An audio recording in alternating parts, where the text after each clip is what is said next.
struggle with catching too much sand or no sand at all when hitting your bunker shots, this video is for you.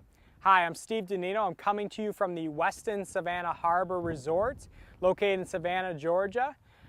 I want to really talk about how do we control the impact depth in terms of how far the club travels into the sand.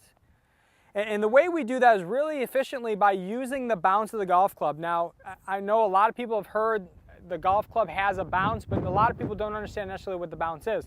The bounce is this trail edge.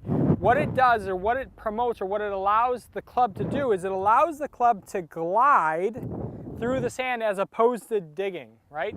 The leading edge of the golf club, which is the typical edge that you would use for most full swing shots, that is more of a digging or a, going into the sand or into the grass type of thing. So what we want to do is we want to use the bounce, which is that trail edge of the golf club.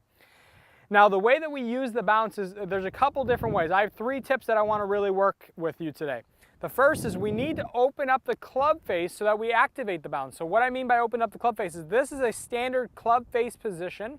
I want to rotate the club face open slightly and then take my grip. What that allows me to do is that allows me to activate that bounce and take the leading edge of the golf club off the ground just a little bit.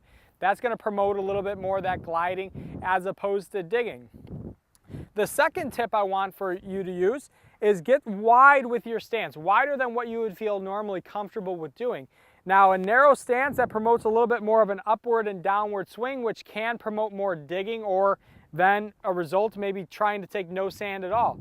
By getting wide, it allows you to stay nice and level and nice and parallel to the ground so you can sweep the ball out of the sand instead of digging down at it.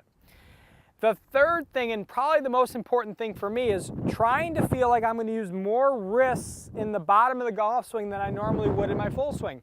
By allowing the wrist to work a little bit more freely, that allows me to kind of smack that bounce off the ground, giving me a better result.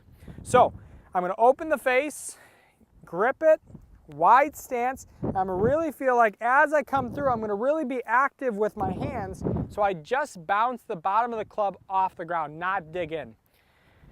So if we try and make that happen, again, I open the face, wider stance, get set up. Now I just try and feel like I'm going to use more of the wrist coming through, bounce the club off the bottom of sand. That came out fairly solid. With quite a bit of spin, it allows me to really control what's happening at the bottom of the swing, which will make bunker shots much easier.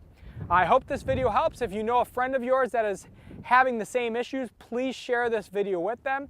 Also subscribe to my YouTube channel and other channels. More tips to follow.